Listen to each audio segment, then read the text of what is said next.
comunicación con el doctor Pablo Lemir. Buen día, doctor, ¿cómo Buen día, estás? doctor. Muy buenos días para vos, para todo el de la mesa y para la audiencia.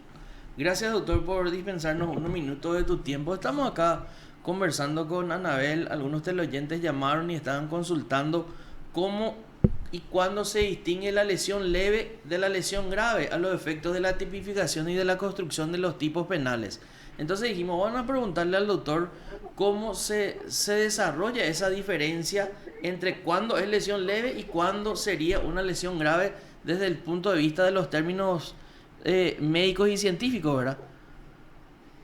Ya, a ver, lo primero que tenemos que entender es que si vamos a hablar de la parte jurídica, tenemos dos tipos de lesiones, ¿verdad? La lesión a secas, por así decirlo, y que está en el 111, y la lesión grave que está en el 112 del Código Penal.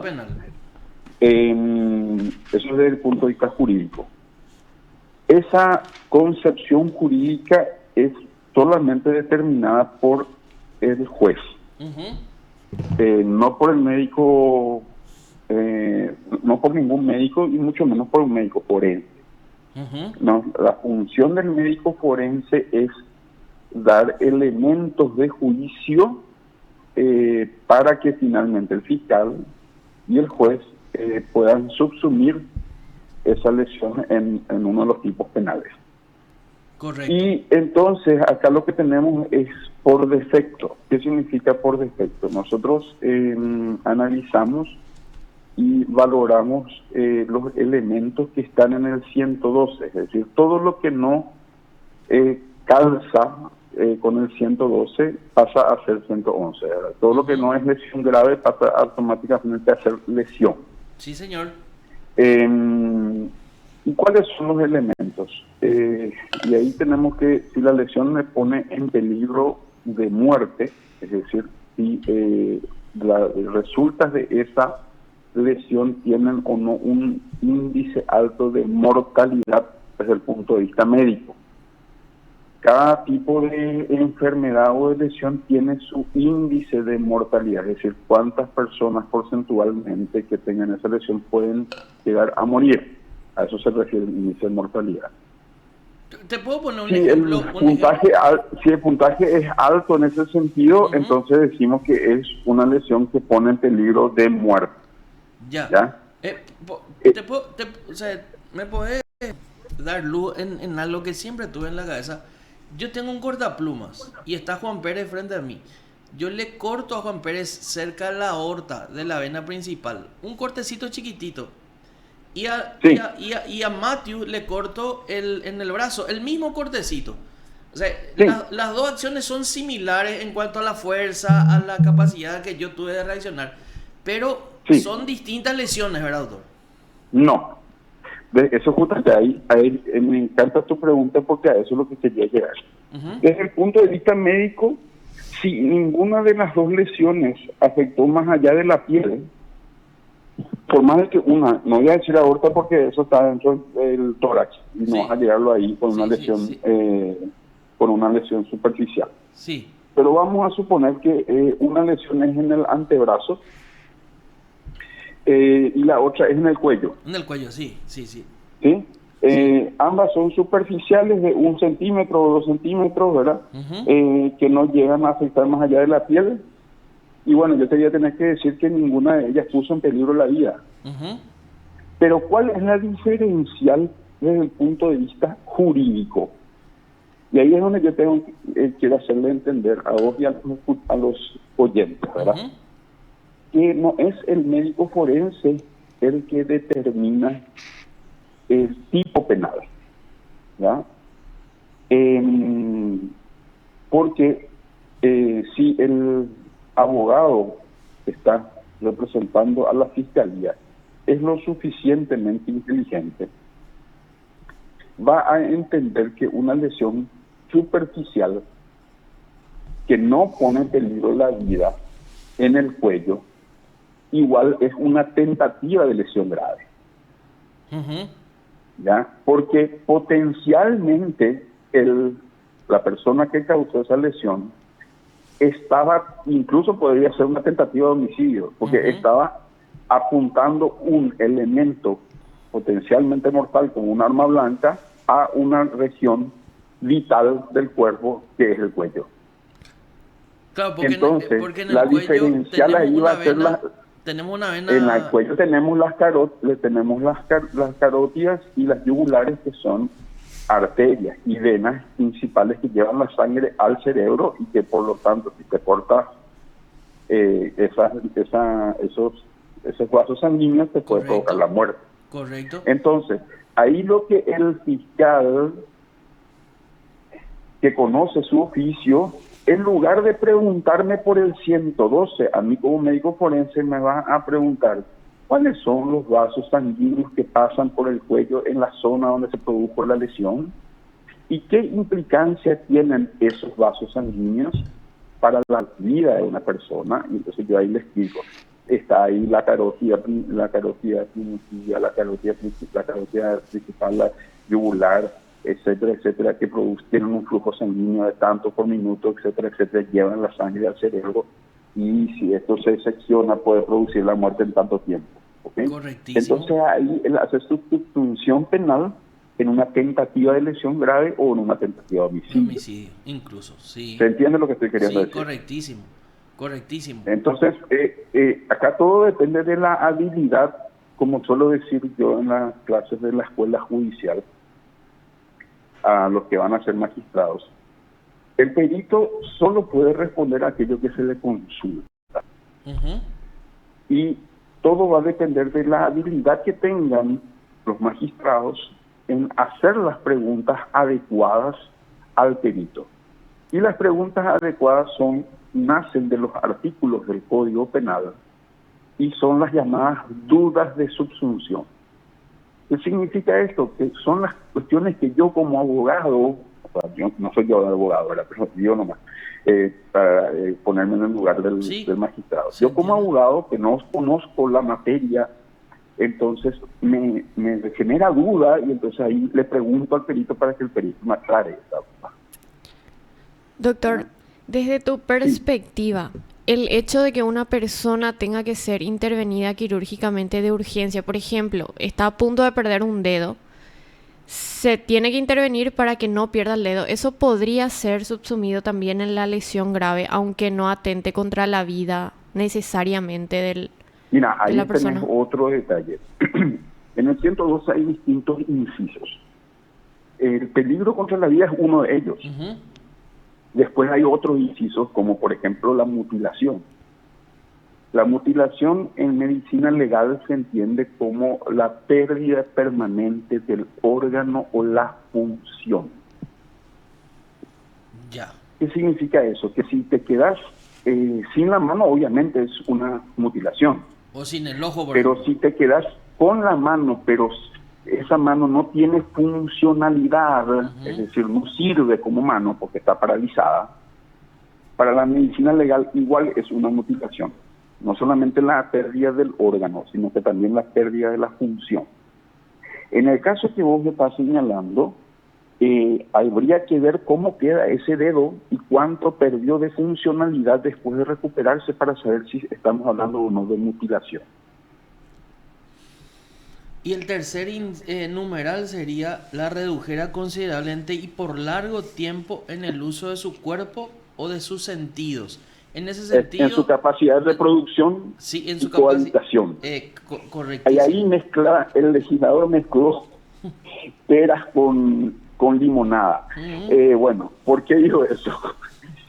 Le redujera considerablemente y por largo tiempo en el uso de su cuerpo o de sus sentidos. Una cosa es el cuerpo, otra cosa son los sentidos. Justamente te iba a preguntar eso. ¿Cuándo tenemos los sentidos y dónde está el cuerpo, verdad? Exacto. El cuerpo es la funcionalidad. ¿Cuál es el espíritu? Acá lo que hay que analizar, cuál es el espíritu del legislador cuando hace una ley. ¿Cuál es el problema de reducir el uso del cuerpo? Tu capacidad productiva. Cuando vos no podés usar tu cuerpo, no podés trabajar. Correcto. Y al no poder trabajar, no generas ingresos y no podés mantenerte. ¿Ya? Entonces, por convención, nosotros consideramos que largo tiempo es un todo tiempo igual o mayor a 30 días de incapacidad laboral, de incapacidad de usar el cuerpo. ¿Por qué 30 días? Porque 30 días es el periodo salarial. Es decir, cuando vos pasas, no trabajas durante 30 días, obviamente no generaste ingresos por todo un mes y ya te afectó. Correctísimo, no puedes pagar tu luz, tu agua y no puedes irte al supermercado. Exacto. Entonces, ese es el tiempo del uso del cuerpo. Los sentidos ya es mucho más complicado porque tenemos que tener en cuenta los 6 sentidos que tiene el ser humano. Y acá de paso les acabo de meter una cucharita para que me pregunten cuáles son los 6 sentidos, porque todo el mundo piensa que son 5 sentidos. 5 sentidos. Pero el ser humano tiene 6. Decía un ex jefe mío, el sexto sentido femenino, decía. No. Todos tenemos un sexto sentido, que es el sentido del equilibrio. Bueno. Tenemos el sentido del olfato, tacto, gusto, audición, vista y equilibrio. ¿Ya? El sentido del equilibrio es otro de nuestros sentidos que tiene su propio órgano que está dentro del órgano del oído. ¿Ya? En el oído tenemos 2 sentidos, la audición y el equilibrio. Bueno, entonces, esos 6 sentidos se deben estudiar y ver si se perdió y por cuánto tiempo. ¿Ya? Ese ya no tiene un periodo de plazo de 30 días, salvo de repente ya es un periodo mayor. ¿Ok? Porque también las recuperaciones son mayores. Y voy a hacerlo fácil para que todo el mundo lo entienda. Por ejemplo, cuando estuvimos a full con la pandemia del COVID, uno de los sentidos que se solía perder era el sentido del gusto. El gusto, sí. Y el olfato. Y eso tarda meses en recuperarse. ¿Ya? Entonces ahí estamos hablando ya de un periodo de 3 a 6 meses. Para hablar de un periodo prolongado. La capacidad de reproducción y cohabitación, ese es más de tu todavía. Reproducción es fácil, es la capacidad de tener hijos. Y la cohabitación se refiere a lo que en derecho romano se conoce como potentia queundi, ¿ya? Que no es lo mismo que la potentia generandi, que es la reproducción. La potentia queundi es la capacidad de tener relaciones sexuales. ¿Ya? Acá lo que más se valora es la capacidad reproductiva, porque eso sí, por Código Civil tenemos más o menos un parámetro, que es el mismo parámetro que se toma para valorar los hijos posterior al matrimonio. Es decir, estamos hablando de un periodo de entre 9 meses a 12 meses. Ese es el periodo para saber que estamos hablando de una alteración de la capacidad reproductiva. Entonces, ahí ya nos damos cuenta que por eso te dije de entrada que mezcla pera con limonada, porque estamos hablando de distintos periodos de tiempo dentro de un mismo inciso que se deben analizar. Sí. Y lastimosamente, no sé si lastimosamente, pero para el Código Penal o para el sistema penal debería de ser más específico, ¿verdad? Y poner plazos. Claro, yo prefiero en todo sentido, o sea, que se tasen los plazos, con todos sus defectos prefería el articulado que teníamos en el Código Penal anterior. Anterior, sí. En ese que sí teníamos había, teníamos 3 niveles de lesión. ¿Ya? Las lesiones leves, graves y gravísimas, similar al Código Penal argentino. Porque acá pues ahí con el nuevo Código Penal, ya no es más nuevo, ¿ya? Con el Código Penal actual tenemos solamente negro y blanco. Y la verdad de la milanesa es que el mundo es una escala de grises, no es negro y blanco, ¿ya? Y bueno, eso es lo que hay más cosas del artículo, pero si te voy a explicar todo, te vamos a tener una clase de 3 horas, como solemos tener en la escuela Quinchal, solamente sobre el tema de lesiones. Doctor, cuando una persona es golpeada en el ojo, es agredida, no se habla de moquete, sino que una agresión en el ojo, y esa persona tiene que operarse para estabilizar el ojo, todo el sistema de la visión. ¿Estaríamos en presencia entonces del 112? Y todo va a depender de cuánto es la visión residual antes de la cirugía y cuánto es la visión residual posterior a la cirugía. Correcto, correcto. Mira, el tema es el siguiente. La valoración del daño corporal, que es lo que vos me estás mencionando, justamente está en otras legislaciones como la legislación española. Está mucho más clara la película. Se hace una valoración ex post. ¿Qué significa eso? El médico realmente tiene que valorar las secuelas. Es decir, ver cuánto quedó después de que se hayan aplicado todos los mecanismos correctivos. Para, por ejemplo, determinar si hubo un daño ya irreparable y valorar también cuánto es el monto indemnizatorio. ¿No? Porque y lo que pasa es que muchas veces sí hay que aplicar la parte penal, pero mucho en la lesión realmente tendría que ser sujeto más a otro tipo de resarcimiento más que a la cuestión penal. Porque ¿qué es lo que ocurre cuando vos tenés una lesión? ¿Te conviene que el tipo se vaya preso? Bueno, a veces sí, ¿verdad? Pero realmente lo que le conviene a la víctima es que se le haga algún tipo de resarcimiento económico para poder después tener una vida más o menos decente, independientemente de que no se le pueda restituir todo lo que se le quitó, ¿verdad? Claro. Pero que pueda tener, por ejemplo, plata como para poder seguir rehabilitaciones, plata como para poder hacer adaptaciones en la casa, que de repente necesitas porque ya no se puede subir una escalera, necesita que la puerta sea más grande porque tiene que andar en silla de ruedas, etcétera, etcétera. Entonces, ahí está el equilibrio, el tushamba es el equilibrio entre lo que es la cuestión penal y lo que es la cuestión civil, ¿verdad? El resarcimiento que debería tener y merece tener toda persona que ha sufrido un daño. Correctísimo. Lo que pasa que también, lastimosamente, el sistema de resarcimiento civil, y esta no es una cuestión de comodidad ni nada, sino de realidad, que cuando una persona está básicamente a paso de ser imputada por lesión grave, Sí. tiende a sentarse en una mesa y de conciliar con la víctima. Y en esa conciliación se establecen los parámetros para que la víctima obtenga el resarcimiento. ¿Para qué? Uno, para hacer frente al problema que le dejó, por ejemplo, en el ojo, ¿verdad? Sí. Y el tratamiento posterior hasta que se estabilice la retina, Sí. o lo que sea.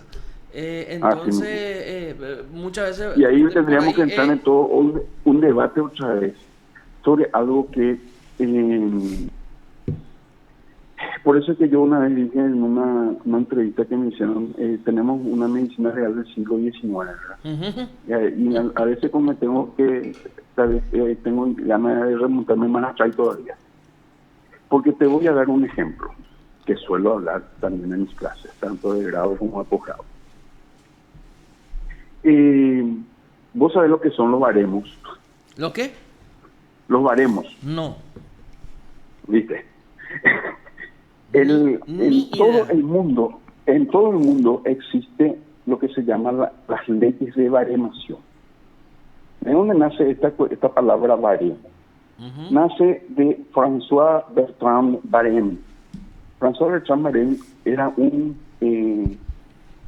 calculista matemático que trabajaba en el Tribunal de Cuentas de Francia, de París.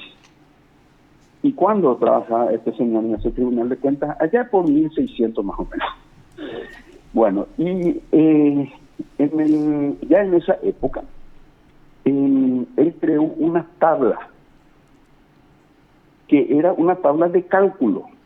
Las tarifas. Donde, entonces, lo tarifado. una tabla de cálculo, básicamente como una tarifa, donde decía, por ejemplo, para una lesión que causó una impotencia del 10% del dedo pulgar de la mano derecha de un diestro, corresponde tanto, ¿ya?, de resarcimiento. Y así sucesivamente, ¿verdad? Entonces, esa es la que se llama tabla de baremos. Ujú. Todos los países civilizados tienen la ley de baremación.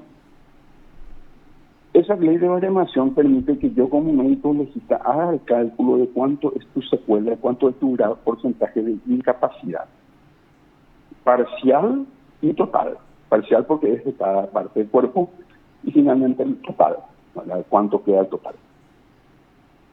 Y a partir de ese grado de incapacidad yo miro en la tabla de cálculo cuánto corresponde la indemnización. Ese es el precio base para el debate posteriormente de la indemnización, no es el precio tope. Ujú. Sobre eso, el abogado defensor obviamente litiga para que se trate de quedar en el precio base.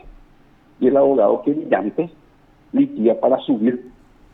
Y dice, no, pero además de esto hay que agregarle el daño moral, hay que agregarle el daño punitorio, hay que agregarle el hecho de que tal profesión, y etcétera, etcétera. Entonces va a subir. Pero, ¿qué permite tener una ley de baremación? Permite al juez tener la tasación base. Sí. Y con eso es mucho más fácil posteriormente hacer la decisión judicial. Pero eso no tenemos en Paraguay, no tenemos una ley de baremación. No hay acá. Justamente te hablé del tema de tarifado o de tasar las circunstancias, como más o menos teníamos, como bien me dijiste, en el Código de 1912. Ahora dejan mucho a la interpretación y a la sana crítica de los jueces y al requerimiento del fiscal, ¿verdad? Pero qué interesante es, doctor, cómo hay una levísima Ley de baremación. Lo peor de todo, ¿sabes qué es? ¿Sabes qué es lo peor de todo? Que no tenemos ley en Paraguay. Uh-huh. Eso no significa que no se aplique. ¿Por qué te estoy diciendo esto? Uh-huh. Porque, por ejemplo, vos te vas y lees la letra chica de los seguros que contratás. Seguro de vida, seguro de automóvil, seguro de lesiones. Y en la letra chica te dice según baremo, te dice. Que van a indemnizar según baremo. Pero vos no sabes qué baremo es ni de qué país es el que estás aceptando al firmar el contrato. ¿Ya? Te digo, por ejemplo, si tu aseguradora es... No puedo dar en un programa de radio una marca, ¿verdad? Pero si tu aseguradora, por ejemplo, es una aseguradora que está en Paraguay, que tiene su base en España, que te imaginarás a cuál me estoy refiriendo, Uh-huh. vas a tener que recurrir y mirar cuál es a la ley el baremo, de baremo de España. Exactamente, que está publicado en el Boletín Oficial del Estado Español y que cada año se publica. Pero Paraguay no tiene nada. Ay, que bueno, y esas son las trampillas en los contratos y en las convenciones entre las partes, ¿verdad? Pero estaba diciendo el autor que fina línea separa la lesión con la lesión grave, ¿verdad? Claro, y eso pasa siempre cuando tenés una legislación que te pone en negro y blanco. Uh-huh. Cuando la realidad, como te digo, del mundo es un gran matices de gris. Correctísimo. Doctor, ¿algo más que quiera agregar a esta clase magistral de la mañana de PDS? No, te agradezco la oportunidad y respeto a vos y a todo el equipo de la vida. Gracias, doctor. Gracias, doctor.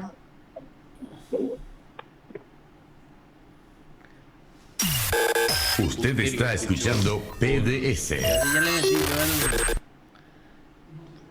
no sonaba, ¿viste? Se quedó ahí. Colgado. ¿Te gustó la entrevista? La verdad que es muy interesante. Gracias Marco por acordarte del doctor. No, ni me acuerdo. Pablo Lemir.